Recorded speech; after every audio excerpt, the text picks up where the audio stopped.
Hey guys, what's up? Welcome back to another video of our channel. Today in this video, I'll show you how to use Zapier with Shopify. So without wasting any more time, let's start our today's video. First of all, sign up in your Zapier account. If you don't already have a Zapier account, then sign up, log into your Zapier account, and click on Make a Zap. Choose Shopify as your trigger app and connect your Shopify account by following the prompts. Select a trigger event such as new order or new customer. This event will start the automation process whenever it occurs in your Shopify store. Choose an action app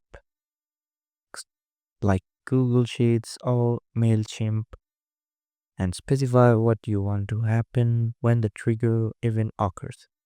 For example, you can create a new row in a Google Sheet for every new order. Test the Zap to ensure it works correctly. Zapier will run a test to verify that the trigger and action are set up properly. Once the test is successful, turn on the Zap to start automating your tasks. So that's it guys, hope you liked this video. If you found this video helpful, don't forget to hit the like button and subscribe to our channel. Till then, bye bye.